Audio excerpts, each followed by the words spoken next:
Salut à tous ceux qui sont nouveaux, bienvenue. Et à tous ceux qui reviennent, content de vous revoir. Récemment, nous voyons que Dieu nous a appelés à avoir une communion individuelle et personnelle avec lui par le Seigneur Jésus-Christ. Dans notre dernière vidéo, nous avons vu comment cela était le cas dans l'Église chrétienne primitive où des serviteurs de Dieu étaient remplis du Saint-Esprit et accomplissaient de grandes choses. Aujourd'hui, nous allons poursuivre avec un autre exemple biblique pour voir comment Dieu peut vous enseigner et vous guider à faire sa volonté si vous êtes en connexion avec lui. Alors, sans perdre de temps, commençons. Dans la Bible, il est dit qu'il y avait à Césarée un homme nommé Corneille, centenier de la cohorte dite italienne. Cet homme, païen, était pieux et craignait Dieu avec toute sa maison. Il faisait beaucoup d'aumônes au peuple et priait Dieu continuellement. La Bible dit que vers la 9e heure d'un jour, il vit clairement dans une vision un ange de Dieu qui entra chez lui et qui lui dit « Corneille ».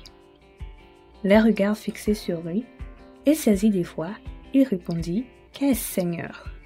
Et l'ange lui dit « Tes prières et tes aumônes sont montées devant Dieu et il s'en est souvenu. Envoie maintenant des hommes à Joppé et fais venir Simon, surnommé Pierre. Il est logé chez un certain Simon coureur dont la maison est près de la mer. » Une description très précise de sa localisation. Et alors que les gens envoyés par Corneille étaient en route, la Bible dit que Pierre, de son côté, monta sur le toit de la maison où il se trouvait pour prier et pendant qu'on lui préparait à manger, il tomba en extase. Il vit le ciel ouvert et un objet semblable à une grande nappe attachée par les quatre coins qui descendait et s'abaissait vers la terre et où se trouvaient tous les quadrupèdes et les reptiles de la terre et les oiseaux du ciel. Et une voix lui dit « Lève-toi, Pierre, tue et mange. » Mais Pierre dit « Non, Seigneur, car je n'ai jamais rien mangé de souillé ni d'impur. » La deuxième fois, la voix dit « Ce que Dieu a déclaré pur, ne le regarde pas comme souillé. » Cela arriva jusqu'à 3 fois, et aussitôt après, l'objet fut retiré dans le ciel. Maintenant, vous vous demandez probablement pourquoi Pierre a été témoin d'une telle chose. Eh bien, c'est parce que Dieu voulait préparer son cœur à ne pas hésiter à aller à la rencontre de Corneille, en lui montrant que le temps des lois religieuses, qualifiant les choses de pures ou d'impures, était révolu.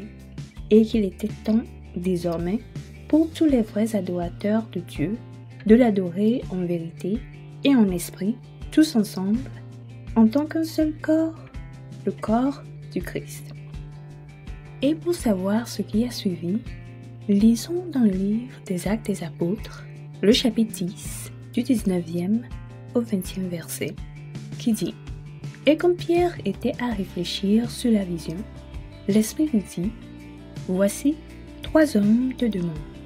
Lève-toi, descends et pars avec eux sans hésiter, car c'est moi qui les ai envoyés. » Amen. Si Pierre n'était pas en communion avec Dieu, il serait resté à Joppé et aurait vaqué à ses occupations. Cependant, il n'aurait pas accompli la volonté de Dieu, car selon Dieu, Pierre devrait être à Césarée. Mais parce qu'il était en communion avec Dieu, la Bible dit que le lendemain, Pierre et les hommes qui avaient été envoyés arrivèrent à la maison de Corneille à Césarée.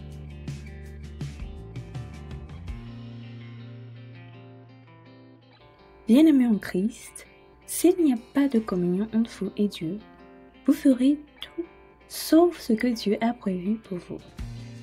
Et donc, pour connaître la volonté de Dieu et la faire continuellement, vous devez être en communion avec lui afin qu'il puisse vous enseigner et vous guider sur le droit chemin.